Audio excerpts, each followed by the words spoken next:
আসসালাম।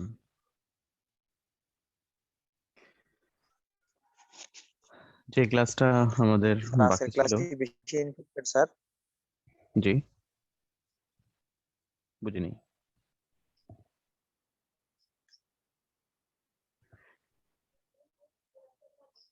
আমি বুঝিনি আপনার কথা।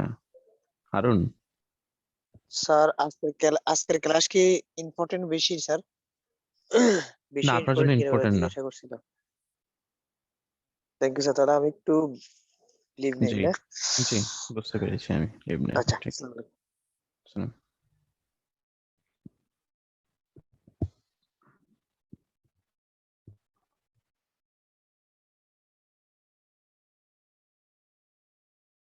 আজকে কি ভাই এক্সপোর্ট নিয়ে ক্লাস হবে নাকি? জি,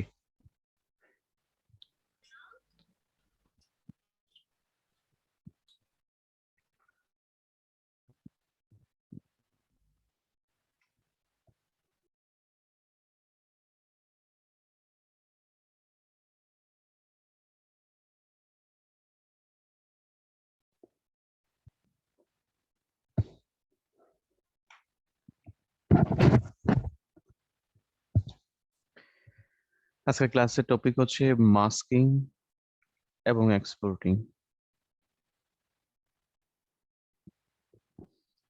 আমরা বেশ আগে থেকেই মাস্ক নিয়ে কথা বলছিলাম বারবারই। There are three types of mask in Illustrator. Basically, আমরা যখন কথা বলছিলাম যে draw inside mode নিয়ে,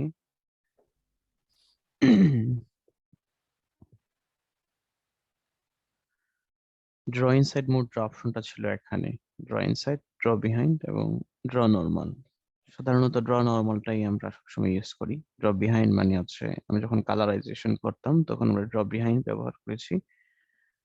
আর ড্র ইনসাইড মানে হচ্ছে যা কিছুই আপনি এই শেপের মধ্যে ড্র করেন না কেন, এটা আহ, যা কিছুই ড্র করেন না এটা এই শেপের মধ্যে থাকবে। আমাদের এখানে লেয়ার প্যানেলটা খুবই গুরুত্বপূর্ণ আজকের ক্লাসের জন্য, এই জন্য আমি লেয়ার প্যানেলটাকে একেবারে কাছাকাছি রাখছি যেন বুঝতে সহজ হয়। এটা কোশ্চেন বলি এক্সামের জন্য যে কোনো একটা অবজেক্ট এটা মাস্ক, এটা আমরা কিভাবে বুঝবো?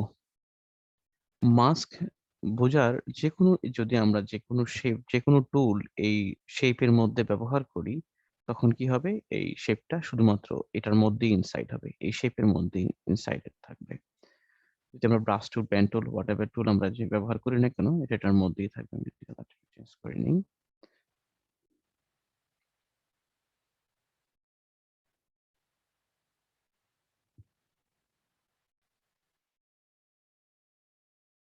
এই শেপের মধ্যেই থাকছে।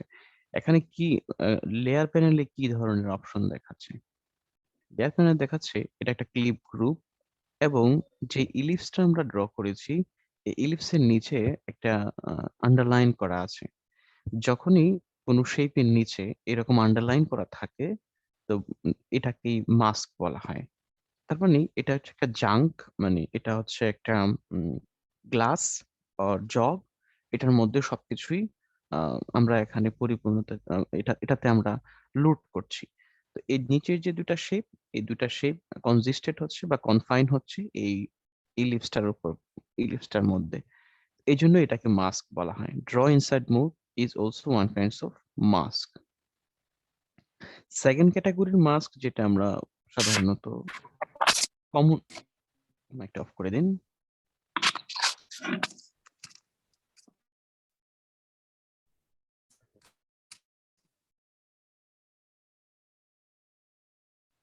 করেছেন?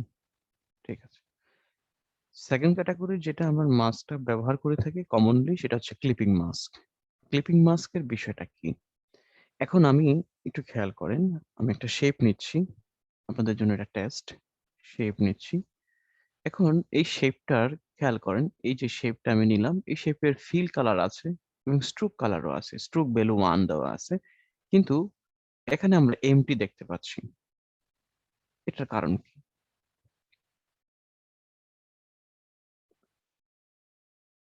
দেখেন এটা এমটি, তাই নাকি?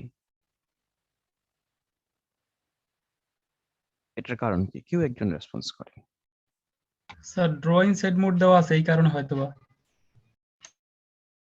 ড্রয়িং এর মধ্যে দেওয়া আছে এই অবজেক্টটাতে।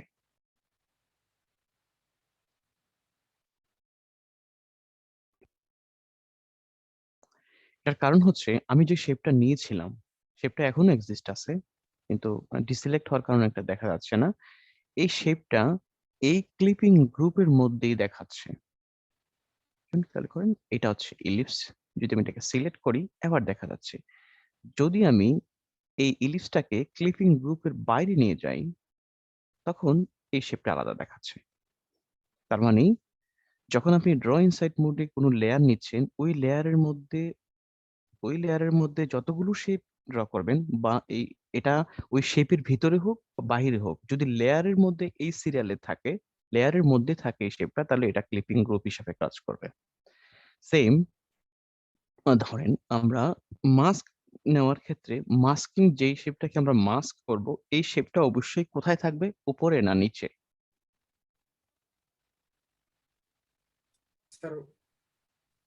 নিচে কথাটা বুঝিনি স্যার, একটু আবার নিচে বলেন। থাকবে।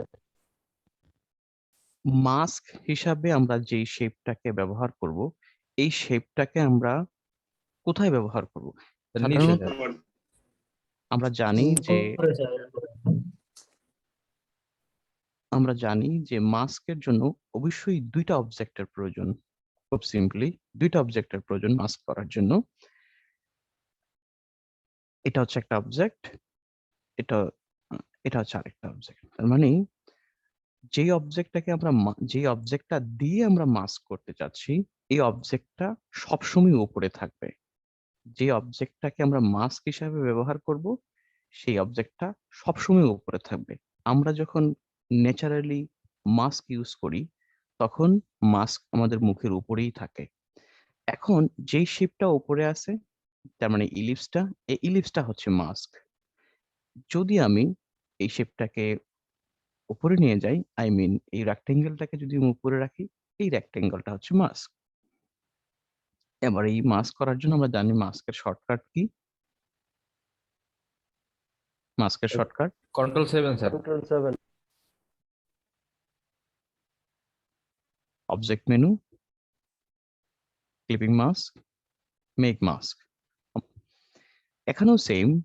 আমি জানি এগুলো আপনার কমন বিষয়, যারা টুকটাক কাজ করেন, যারা 5-7 ঘন্টা বা 10 ঘন্টা ইউজ করেছেন তারাই এগুলো জানেন। কিন্তু যে জিনিসটা আপনারা লক্ষ্য করেন না, যে মাস্কিং করার ক্ষেত্রে লেয়ার প্যানেলের কি কি ধরনের পরিবর্তন আসে, আমি ওইটাতেই ফোকাস করছি। তাহলে এটা হচ্ছে আমার এই মাস্ক ড্রয়িং সাইড মোড, আর এই লেয়ারটা হচ্ছে এখানে। সেম খেয়াল করেন, এখানেও কিন্তু আন্ডারলাইন দেওয়া আছে, কারণ যেই শেপটাতে আন্ডারলাইন করা আছে ওইটাই হচ্ছে মাস্ক। যখন এখন আমি আমরা এখানে কি নিয়েছিলাম, একটা রেক্টেঙ্গেল এবং একটা ইলিপস।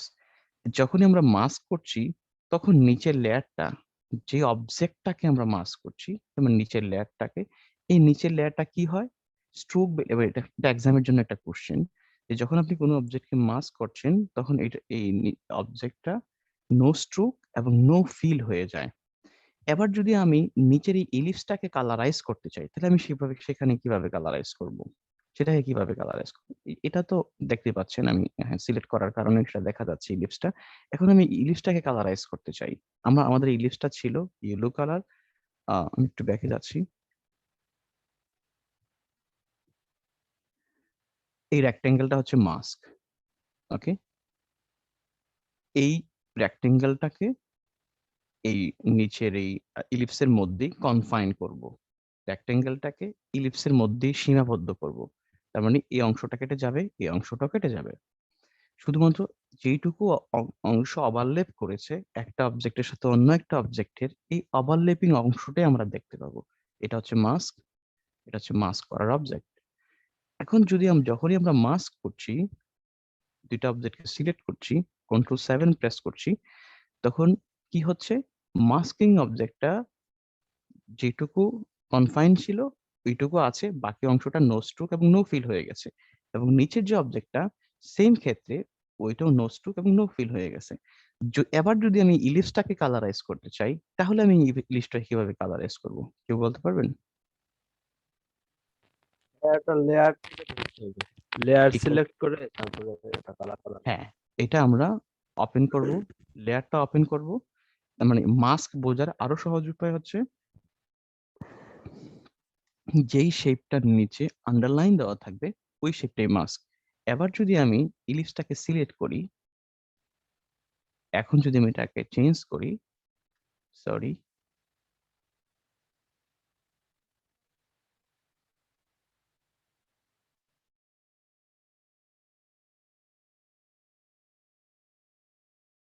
ইলিপস, কি হচ্ছে?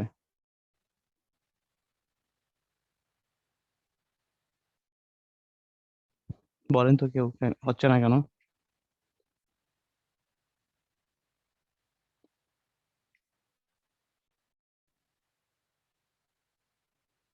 কেন হচ্ছে না, কেউ একজন বলবেন? ভাই আপনি তো উপরেরটা ধরতেছেন, নিচের ইলিপসটা ধরেন তাহলে তো ওটা কালারটা চেঞ্জ হবে। ডাইরেক্ট ইলিপসটা ধরতে ইলিপসটা হবে। ধরতে হবে স্যার।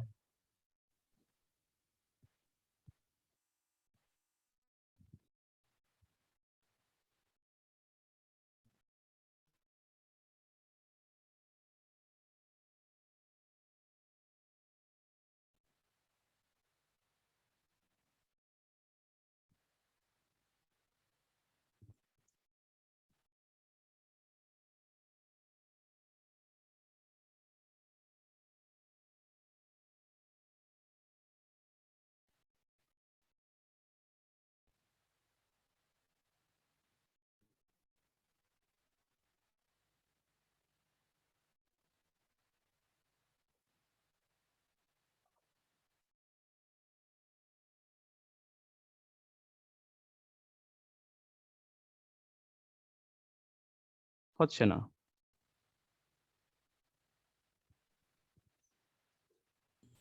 কেন হচ্ছে না? আপনারা যেটা বলেছেন আমি তো সেটাই করেছি, তাই না? কেন হচ্ছে না? কেউ একজন রেসপন্স করেন। এবার হবে। কারণ কি? আমরা একই লেয়ারের মধ্যে ছিলাম, সেই জন্য হয়নি। আমাদের নতুন করে লেয়ার নিতে হবে। আগের যে ড্রয়িং সাইট মোডের লেয়ারটা ছিল, এইটা এই কারণে হয়নি। হোপফুলি এবার হবে।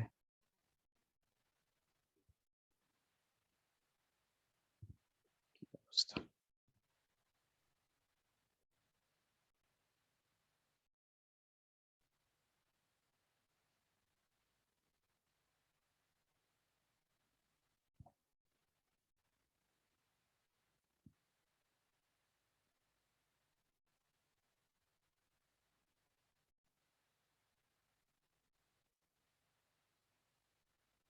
না,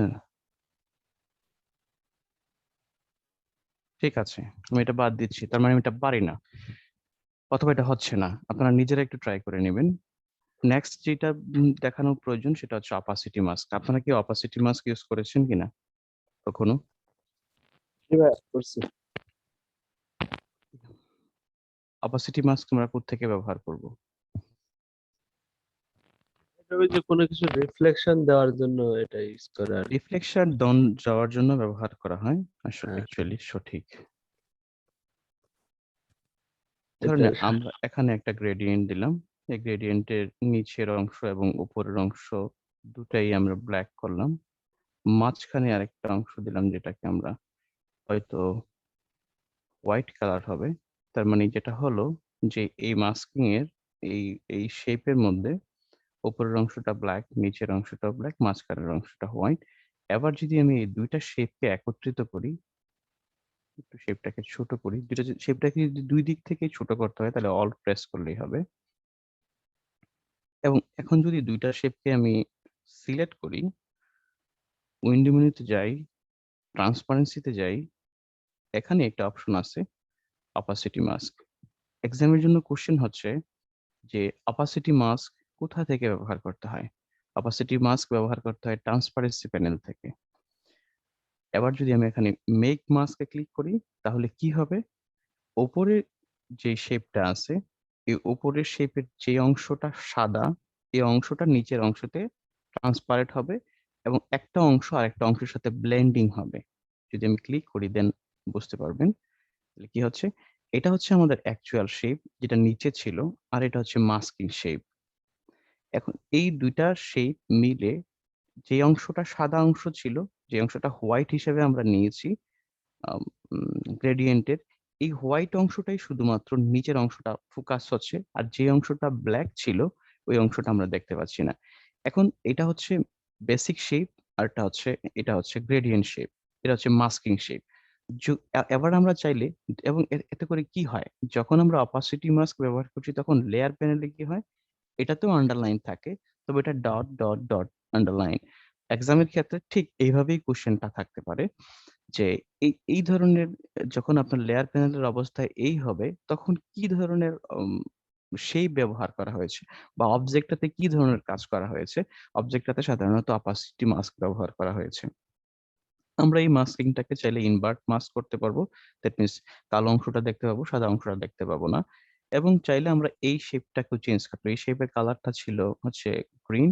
আমরা যদি গ্রিনটাকে চেঞ্জ করে ইয়েলো করি, তাহলে ইয়েলো দেখতে পাবো। রেড করলে রেড দেখতে পাবো।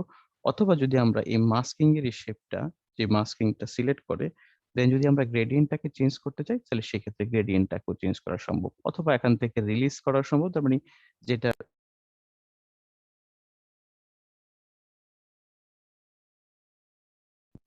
যে অপাসিটি মাস্কটা ক্রিয়েট করেছি সেটা আমরা রিলিজ করতে পারবো। তার মানে শেপটা যেভাবে ছিল ঠিক সেভাবেই আমরা দেখতে পাবো। যদি কন্ট্রোল জে প্রেস করি এবং যে একটা শেপ অন্য একটা শেপকে যে ইন্টারসেক্ট করেছে, ইন্টারসেক্টিং অবস্থার মধ্যে আমরা ব্লেন্ডিং মোড ইউজ করতে পারবো এবং এখানে অপাসিটি লেভেল বাড়ানো বা কমানোর কাজটাও করতে পারবো। খুব সিম্পল বিষয়। আমি এর চাইতে ডিটেইলস এ কোথাও যাচ্ছি না এবং এখানে আরো কিছু অপশন আছে, আপনারা কাইন্ডলি অপশনগুলো একটু চেক করে নেবেন। আমি কেন মাস্কটা পারলাম না সেটা আমি জানি না। আচ্ছা, এই হচ্ছে মাস্কের বিষয়। মাস্ক বেসিক্যালি ব্যবহার করা হয় কোনো একটা অবজেক্টের কিছু অংশ দেখার জন্য বা কিছু অংশ হাইড করার জন্য। মানে পার্ট অফ অবজেক্টের show or hide certain part of অবজেক্টের কিছু অংশ শো করার জন্য বা হাইড করার জন্য। তবে যখনই আপনারা মাস্ক ব্যবহার করবেন তখন লেয়ার প্যানেলের দিকে একটু ফোকাস রাখবেন যে লেয়ার প্যানেলের কি কি চেঞ্জ আসতেছে। আর অপাসিটি মাস্ক ব্যবহার করা হয় ট্রান্সপারেন্সি প্যানেল থেকে। আর যখনই আমরা অপাসিটি মাস্ক ইউজ করি তখন সাধারণত গ্রেডিয়েন্ট ইউজ করা হয়, কারণ কিছু অংশকে হাইড করার জন্য এবং কিছু অংশকে শো করার জন্য। আমি আরো একবার চেষ্টা করি কেন এই মাস্কটা হয় নাই, ক্লিপিং মাস্ক।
শিট।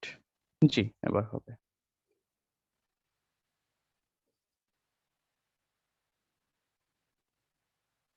জি, আমি এটাই বোঝাতে চাচ্ছিলাম। এখন আমি আসলে এখানে ফোকাস করতে চাইনি। আমি যেটা ফোকাস করতে চেয়েছিলাম যে এই মাস্কের মধ্যে আরেকটা বিষয় আছে।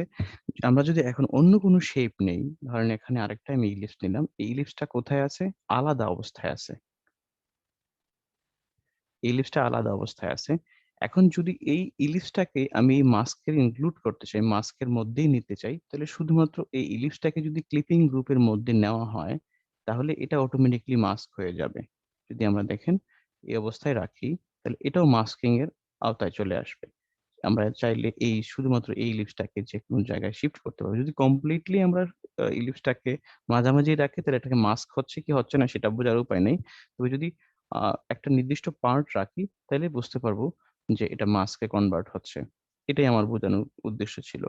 আমি থিওরিটিক্যালি কথাগুলো আমি আবার বলছি।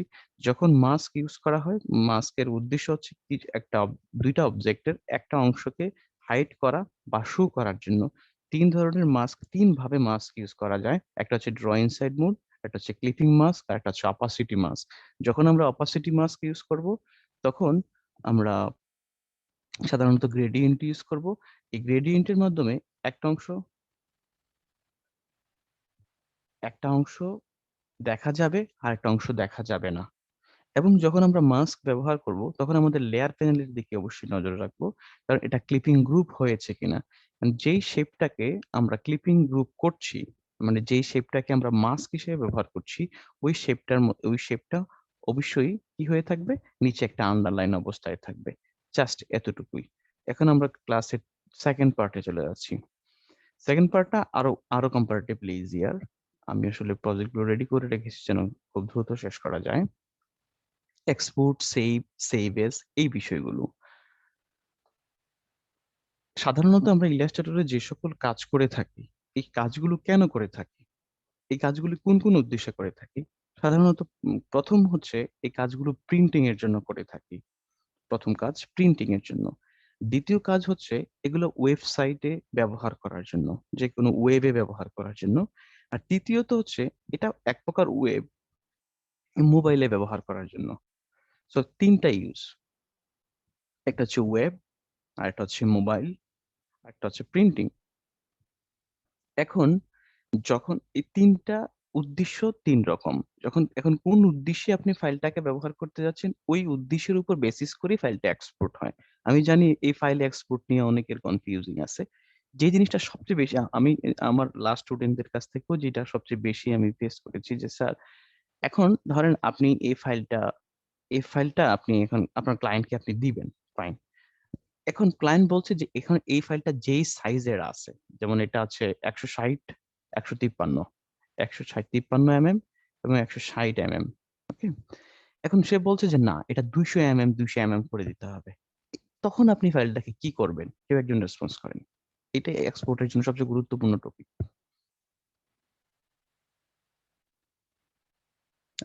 আপনি কাজটা করেছেন 160 বা 153 বা 160 160, কিন্তু ক্লায়েন্ট আপনার কাছে চাচ্ছে 200 mm 200 mm করে। এবার আপনি কি করবেন? তার উপরে কন্ট্রোল প্যানেল থেকে স্যার বাড়াই দেবো স্যার। এখান থেকে বাড়িয়ে দিবেন? কন্ট্রোল প্যানেল থেকে স্যার, এখানে থেকে। কন্ট্রোল প্যানেল তো এটাই, এটা কন্ট্রোল প্যানেল না? হ্যাঁ হ্যাঁ, ওইখান থেকে স্যার। এটা কি বাড়াই দিলে হয়ে স্যার যাবে? টার্গেট টুল করে ধরলে আর্টবোর্ডটা বাড়াইতে হবে, আর্টবোর্ড না বাড়াইলে এটা কাটা এটা পড়ে যাবে। কে রেসপন্স করেছেন? রিয়াজউদ্দিন, এই যে প্র্যাকটিক্যাল কাজ করেছেন, উনি কাজ করেন তো এই জন্য। প্রথমে আমাদেরকে যেটা করতে হবে যে আর্টবোর্ডটাকে প্রথমে ইনক্রিজ করতে হবে। আমার আর্টবোর্ড সাইজটা হাইট এবং ওয়েট 160 160 এর পরিবর্তে আমরা এটা 200 বাই 200 করব। দেন আমরা আমাদের এই অবজেক্টটাকে, যেহেতু এটা ইলাস্ট্রেশন, আমরা ইলাস্ট্রেটরের কাজ করছি, তার মানে এটা আমরা যে কোনো সময় বাড়াইতে পারি, বা বাড়াইলে এটা কোনো সমস্যা হবে না। তখন আমরা এটাকে এই সাইজটাকে টেনে এটা বড় করে দিব। তো অনেক ক্ষেত্রে এখন যদি আবার এইটা আম, করতে যাই, অনেক সময় এই যে শেপ গুলো হয়, শেপ গুলো একটু এলোমেলো হয়ে যায়। কারণ এই শেপটা এতক্ষণ অব্দি যেই মাপে ছিল, যে মার্জিনে আপনি নিয়েছেন, বা যেই অ্যালাইনমেন্টটা ছিল, বেসিক্যালি শব্দটা হচ্ছে যে অ্যালাইনমেন্টে ছিল, সেই অ্যালাইনমেন্টটা কি হয়ে যায়, ব্রেক হয়ে যায়। এখন আমি এটাকে চাইলে নিচে টেনে নিয়ে আসতে পারবো। টেনে নিয়ে আসার পর আমরা জাস্ট এই যে অবজেক্টটা নিয়ে কাজ করছি, ওই অবজেক্টের অ্যালাইনমেন্টটা আবারও ঠিক করে নিব। অ্যালাইনমেন্টটা একটু নিচে আসছে। এটাই হচ্ছে বেসিক কাজ। তার মানে আপনি কাজটা যেই শেপেই করেন না, যেই স্কেলেই করেন না কেন, ক্লায়েন্টের ডিমান্ড অনুসারে সেটাকে আপনি আর্টবোর্ডটা চেঞ্জ করে দেন আপনি দিবেন। আর যখনই ক্লায়েন্টের কোনো কাজ যেটা প্রিন্টিং এর জন্য ব্যবহার করা হবে, তখন এই ফাইলটা আপনি কি ধরনের ফাইল দেবেন? সাধারণত যখন আমরা কোনো কিছুকে প্রিন্ট করি, তখন প্রিন্ট করার পরে এটাকে কাটতে হয়। আপনি ধরেন এই ফাইলটাকে A4 সাইজে বা অন্য কোনো সাইজে সেটাকে প্রথমে প্রিন্ট করবে। প্রিন্ট করার পরে যেটুকু প্রিন্ট করবে সবটা কাগজে তো সে ব্যবহার করছে না। প্রিন্টিংটাকে কি করতে হবে? ক্রপ করতে হবে। তো এই ক্রপিং এর কাজটার জন্য আমরা ব্লিড অপশন ব্যবহার করে থাকি। তো এই ব্লিড অপশনটা কোথায় ব্যবহার করে থাকি, কিভাবে নিই আমরা? ফাইল, ডকুমেন্ট সেটআপ, দেন ব্লিড। ওকে, দেন আমরা ব্লিডিং এর একটা অপশন পেলাম। আমরা চাইলে এই মুহূর্তে নতুন করে আরেকটা শেপ নিতে পারি। হয়তো এই যে শেপটা অলরেডি দেওয়া আছে এখানে, যে শেপটা এখানে স্ট্রোক ভ্যালু আছে এবং ফিল কালার আছে, সেম আর একটা স্ট্রোক এবং ফিল কালার ব্যবহার করতে পারি। অর ইফেক্ট মেনু থেকে ক্রপ মার্কস নামে একটা অপশন আছে, এই যে ক্রপ মার্কস, এই ক্রপ মার্কস যখন আমরা করব তখন দেখেন এই ক্রপ মার্কস করার কারণে এখানে একটা চিহ্ন বের হচ্ছে, এই যে এখানে একটা লাইন দেখাচ্ছে। তার মানে ক্লায়েন্ট যখন এটা প্রিন্ট করবে, প্রিন্ট করার পরে সে বুঝতে পারবে যে কোথায় থেকে কোথায় পর্যন্ত এটাকে কাটতে হবে, অ্যাকচুয়াল সাইজটা কোথায় এবং সে কাটতে হবে কোথায় থেকে, এইখান থেকে সে এইখান পর্যন্ত কাটবে এবং এখান থেকে এখান অব্দি কাটবে। এবার যদি আমি ফাইলটাকে সেভ করি বা ফাইলটাকে যদি আমি ক্লায়েন্টের কাছে পাঠাতে চাই, সেটা কোন উপায়ে পাঠাবো? পিডিএফ আকারে পাঠাবো। কি পিডিএফ? অ্যাডোবি পিডিএফ হিসেবে পাঠাবো। তাহলে file, save as, save as. এখন সেভ অ্যাজ এর জন্য কি আছে, কয়টা অপশন আছে? Adobe PDF, EPS, Adobe template, SVG, SVG compressed এবং অ্যাডোবি ইলাস্ট্রেটর। সেভ এবং সেভ অ্যাজ এই দুটোর মধ্যে ডিফারেন্সটা কি? সেভ এবং সেভ এজ এর মধ্যে ডিফারেন্সটা হচ্ছে, আমি যদি একটু ব্যাকে যাই, খেয়াল করেন এই ফাইলের উপরে এসভিজি এর উপর একটা স্টার চিহ্ন দেওয়া আছে। ফাইলের নাম হচ্ছে অ্যাডোবি ক্রাস্ট ডট, উপরে একটা স্টার চিহ্ন দেওয়া আছে। এই স্টার চিহ্নটা দেওয়ার মানে হচ্ছে এই ফাইলটা প্রাথমিক অবস্থায় যেভাবে সেভ করা হয়েছিল, সেভ করার পরে এই ফাইলটাকে এডিট করা হয়েছে। সেভ করার পরেও ফাইলটাকে এডিট করা হয়েছে। যদি সেভ করার পরে ফাইল এডিট করা হয় তখন এই স্টার চিহ্নটা থাকে। এবার যদি আমি ফাইলে যাই এবং সেভে ক্লিক করি, দেখেন এই স্টার চিহ্নটা আর থাকবে না, নেই, স্টার চিহ্নটা এখন আর নেই। এটা হচ্ছে সিম্পলি আপনি যখন কাজ করছেন, কাজ করার প্রথমেই আপনি যেই আর্টবোর্ড নিচ্ছেন, যেই এলিমেন্টস গুলো নিয়ে আপনি কাজটা করবেন, প্রত্যেকটা এলিমেন্টস কে আপনার সাজানোর পরে আপনার প্রথম অবস্থায় ফাইলটা সেভ করে নেবেন। সেভ করার পরে আপনি একটার পর একটা স্টেপ বাই স্টেপ কাজ করছেন। যখনই কাজ করছেন, হয়তো যদি আপনার ইলেকট্রিসিটি প্রবলেম হয় বা ইউপিএস না থাকে, সেক্ষেত্রে আপনি বারবারই সেভ করবেন, কন্ট্রোল এস প্রেস করে জাস্ট সেভ করে রাখবেন যেন আপনার কাজটা হারিয়ে না যায়। আর সেভ এজ এর মানে হচ্ছে যখন আপনি কোনো ফাইল রিইউজ করবেন, যে কাজটা কমপ্লিট, হ্যাঁ ঠিক আছে, এই কাজটা কমপ্লিট হয়েছে, বাট আমি ফাইলটাকে পরবর্তীতে রিইউজ করব, রিইউজের জন্য এটাকে বলা হয় সেভ এজ। এই কারণে সেভ এজ এর মধ্যে যে অপশন গুলো থাকে, সেভ এজ এর মধ্যে যে অপশন গুলো থাকে, AI file, Adobe PDF, EPS, Adobe Illustrator template, SVG এবং এসভিজি কম্প্রেস, এই প্রতিটা ফাইলে আপনি পরবর্তী সময় ওপেন করতে পারবেন।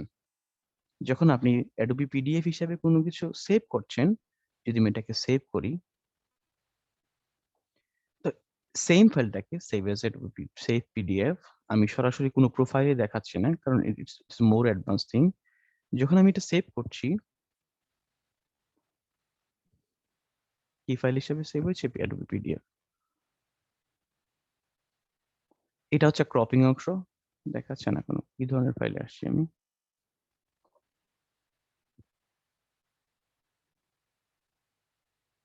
Just minute.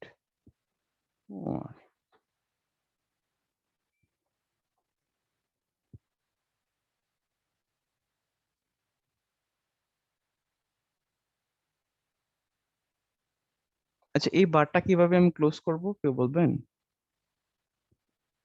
আপনারা দেখতে পাচ্ছেন আমার স্ক্রিন, এই বারটা আমি কিভাবে ক্লোজ করব? স্যার এইটা আপনি করেন যে কন্ট্রোল চেপে ওই হুইলটা একটু নিচের দিকে আনেন, এটাতে জুম আউট হবে তাই। জুম আউটের জন্য হয়তো মাইনাস করতে পারি, যে মাইনাস প্লাস। হচ্ছে না। আচ্ছা, যাই হোক, আমি যেটা ব্রাউজার দিয়ে ওপেন করেন, ওপেন উইথ ব্রাউজার দিয়ে, হ্যাঁ অন্য একটা ব্রাউজার দিয়ে ওপেন হলে হতে হবে। ওই যে এই যে দেখতে পাচ্ছেন, এটা এটা সিম্পলি এটা হচ্ছে ক্রপিং অপশন, এবং এই ফাইলটাকে আমি যে উদ্দেশ্যে এখানে নিয়ে এসেছি, এই ফাইলটা আপনি রিইউজ করতে পারেন। এই ফাইলটাকে সরাসরি যদি আপনি ইলাস্ট্রেটরে নিয়ে যান, এই ফাইলটাকে আপনি আবার এডিট করতে পারছেন।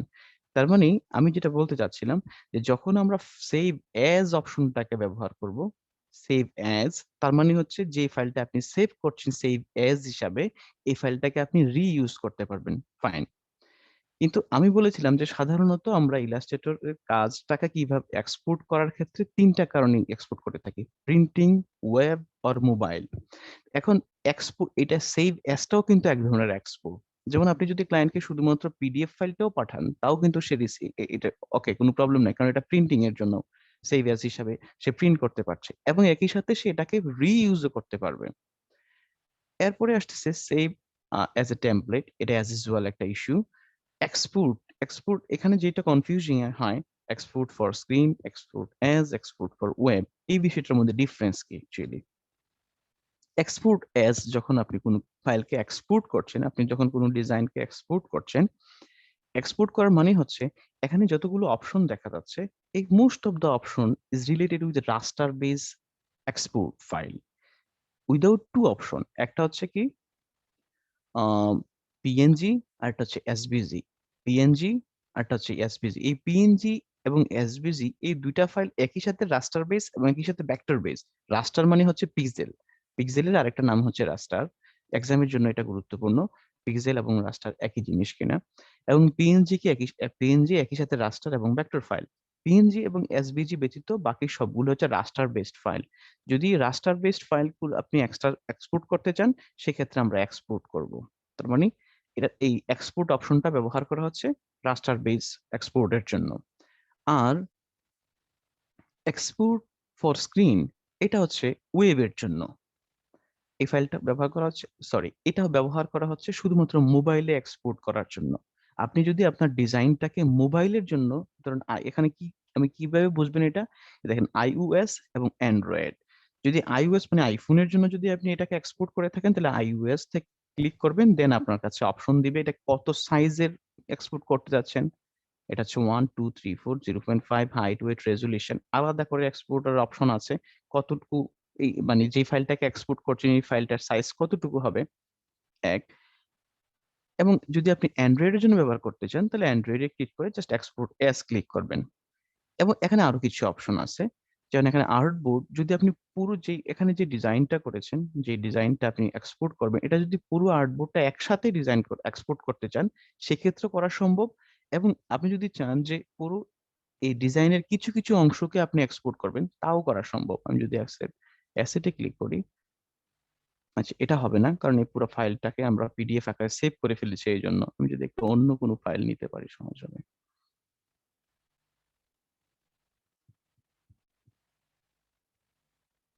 ওকে, export for screen, asset, artboard এবং অ্যাসেট এক্সপোর্ট প্যানেল। ও, এখানে আরেকটা জিনিস দেখাই নিচ্ছি। আমরা লেয়ার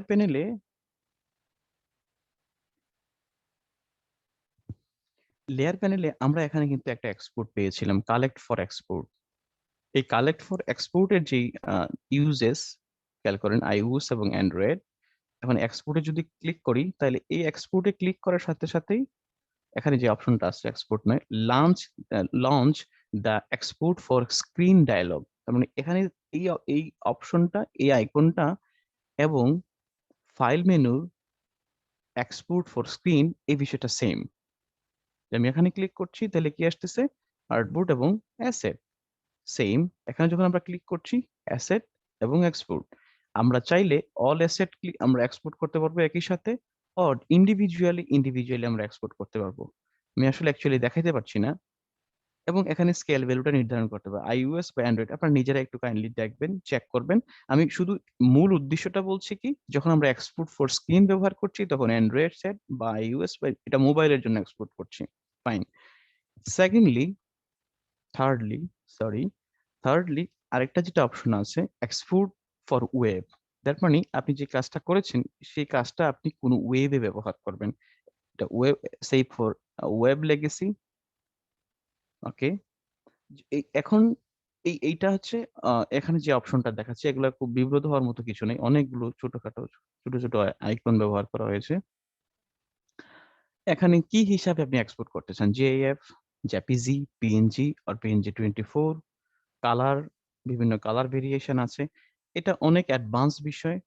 এখানে দুইটা অপশন দেওয়া আছে আলাদা করে, অরিজিনাল এবং অপটিমাইজ টু আপ।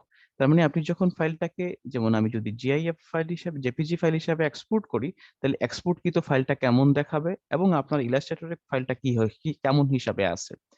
এবং এই যখন আপনি এটাকে ওয়েবের জন্য এক্সপোর্ট করবেন তখন ওয়েবে এটা কেমন দেখাবে সেটার একটা প্রিভিউ এখানে দেখা সম্ভব। এই যে প্রিভিউ, এবং এখানে আছে এবং প্রিভিউতে যদি আমরা ক্লিক করি, জি, এটা তখন আমাকে আমার ওয়েবে নিয়ে যাচ্ছে। এর মানে কি, আমি এটাকে ছোট করি বা বড় করি, এটা ওয়েবের সাথে কম্পিটেবল, এটা ছোট বা বড় হয়ে যাবে। আমি অ্যাকচুয়ালি পুরোটা দেখাতে পারছি না, যদি আরেকটা ফাইল নেই। আমি খুব দ্রুত হচ্ছে, আপনারা কাইন্ডলি ভিডিওটা একটু দেখে নেবেন। File, export, export for web. এবার যদি আমি ফাইলটাকে প্রিভিউ দেখি, প্রিভিউ সেম।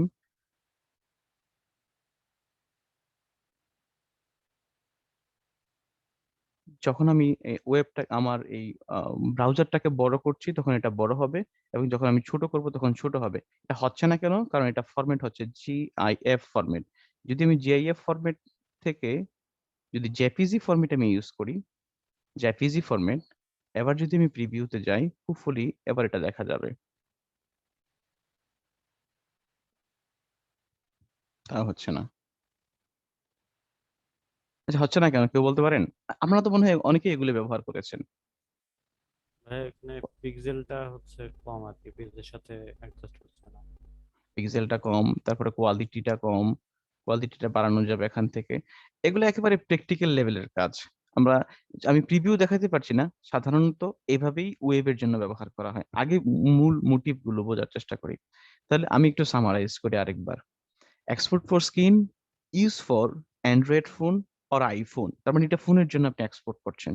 এক্সপোর্ট এজ, তার মানে আপনি ব্যবহার করছেন রাস্টার বেস কোনো ইমেজ হিসাবে যদি আপনি চান সেটার জন্য। সেভ ফর ওয়েব, এটার মানে হচ্ছে আপনি যদি এটাকে ওয়েবসাইটের জন্য কোনো ফাইল এক্সপোর্ট করে থাকেন সেই জন্য। আর সেভ অ্যাজ মানে হচ্ছে যখন আপনি ফাইলটাকে রিইউজ করার জন্য সেভ করবেন, এখানে সেভ অ্যাজ অপশন। আর সেভ হচ্ছে আপনার কম্পিউটারে যে কাজটা করছেন সেই কাজটাই আপডেটের সাথে সাথে সেভ হওয়া। এই হচ্ছে আমাদের বেসিক এক্সপোর্ট ক্লাস। আমি 52 মিনিটের মধ্যে 30 মিনিটের মধ্যে ক্লাসটা শেষ করেছি। এবার যদি কারো কোনো প্রশ্ন না থাকে তাহলে আমি নেক্সট স্টেপে যাব। স্যার আমার কোশ্চেন আছে। জি, কোশ্চেনটা হচ্ছে আপনার এই যে যখন আমি এক্সপোর্টে গিয়ে, হ্যাঁ, এক্সপোর্ট ফর স্ক্রিনে গেলাম, ওইখানে গিয়ে আমি যে ফাইলটা অ্যান্ড্রয়েড এর জন্য যে ফাইলটা সেভ করব, ওইটা কি পিএনজি ফরম্যাটে সেভ হবে নাকি জেপিজি? আপনি দেখেন নাই? এখানে জি, দেখেন অপশন আছে, পিএনজি এবং জেপিজি দুইটা ফরম্যাট আছে। পিএনজি আছে, জেপিজি আছে, এসবিজি আছে এবং পিডিএফ, এই তিনটা ফরম্যাটে সেভ করতে পারবেন। আপনি যদি এবং একই সাথে চারটা ফরম্যাটে আপনি সেভ করতে পারবেন। আপনি একটা ফাইল নিলেন পিএনজি হিসাবে, এডেড স্কেল, আপনি এখানে সাইজ বাড়ছে বা কমছে। এখানে যদি এখান থেকে 3x মানে 2x করেন, এই ফাইলটা একটা ছোট ফাইল এক্সপোর্ট হবে, এবং আপনি যদি এটাকে বড় করেন তাহলে বড় ফাইল এক্সপোর্ট হবে। পিএনজি হিসাবে করতে পারছেন, এবং জেপিজি হিসাবে করতে পারছেন, এসভিজি হিসাবে করতে যাচ্ছেন, পিডিএফ হিসাবে করতে পারছেন। জি জি, স্যার, এখন কোশ্চেন হচ্ছে, মূল কোশ্চেন হচ্ছে আপনার এইখান থেকে যে আমি পিএনজি ফরম্যাট বা এসভিজি অথবা জেপিজি যেটা থেকে যেটাতেই আমি সেভ করি, আবার আপনার ওই যে সেভ অ্যাজ থেকে যদি আমি এসভিজি সেভ করি, ওইটার এটার মধ্যে ডিফারেন্টটা কি? আমি আপনার কম্পিউটারের যে এসভিজি ফরম্যাট, ওইটা কি মোবাইলে ব্যবহার করতে পারবো না? না, ও, আপনার ওই যে সেভ ফর ওয়েবে যেটা আছে পিএনজি বা জেপিজি, ওইটা কি মোবাইলে ব্যবহার করা যাবে না? জি না। ওকে। আর কার কোনো কোশ্চেন? পিএনজি তে দুইটা ফরম্যাট আছে, দুইটার এইটার আর একটা আছে পিএনজি মেবি 24। এটা হচ্ছে মূলত রেজুলেশন ভ্যালু।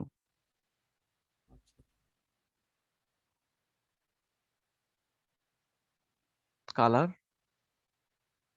এখানে এক ধরনের ইন্টারলেন্সড শব্দটা সাধারণত ভিডিও এডিটিং এর ক্ষেত্রে ব্যবহার করা হয়। এখানে অনেকগুলো, মানে এই আপনি যখন পিএনজি 8 হিসেবে একটা ফাইল এক্সপোর্ট করবেন এবং আরেকটা শুধুমাত্র যখন পিএনজি হিসেবে এক্সপোর্ট করবেন, দুইটা ফাইলের দেখবেন দুইটা ফাইলের যে এটাকে কি বলা হয়,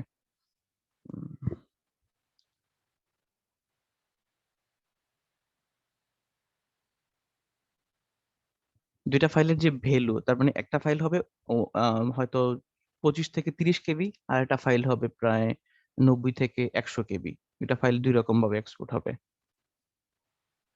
আর কোশ্চেন করেন না, আপনার ভিডিওটা একটু দেখবেন। আমি জাস্ট মোটিভটা দেওয়ার চেষ্টা করেছি কোনটা কোন উদ্দেশ্যে ব্যবহার করা, এবার আপনারা নিজেরা একটু ঘাটাঘাটি করবেন। প্রথমত আমি আবারও ক্লাসটা একটু একটু জাস্ট এই জিনিসটা বোঝাই গুরুত্বপূর্ণ। সেভ এজ রিইউজের জন্য সেভ এ কপি, তার মানে একটা কপি হিসেবে রাখলেন। আপনি হয়তো একটা কপি রাখলেন এই অবস্থায়, এরপরে হয়তো আপনি নতুন করে আরেকটা এই কাজটাই করবেন, এই জায়গা যেখানে কপি হিসাবে করছেন এটা এই অবস্থায় সেভ হবে, দেন আপনি অ্যাডভান্স হচ্ছেন। সেভ এজ টেমপ্লেট হিসাবে আপনি যখন এটাকে সেভ করতে যাচ্ছেন, এক্সপোর্ট এজ রাস্টার বেসড ইমেজের জন্য, export for screen for mobile, export for web মানে ওয়েবের জন্য। জি, যদি কোনো কোশ্চেন না থাকে আমি নেক্সট স্টেপে যাব। জি স্যার, নেক্সট। নেক্সট স্টেপে যাব। জি স্যার। জি স্যার। আনন্দ কুমার আছেন? উনি কি ভদ্রলোক নাই? আমাকে বলছেন ভাই? জি জি। হ্যাঁ ভাই, আছি। ফুকন কুমার, আমি আসলে হ্যাঁ। আনন্দ কুমার লাস্ট ক্লাস একজন student। না, আমি আছি ভাই। আছেন? হ্যাঁ, নেক্সট স্টেপে আছি। যাব। হ্যাঁ ভাই, next step next proceed step করেন। হচ্ছে ক্লাস শেষ।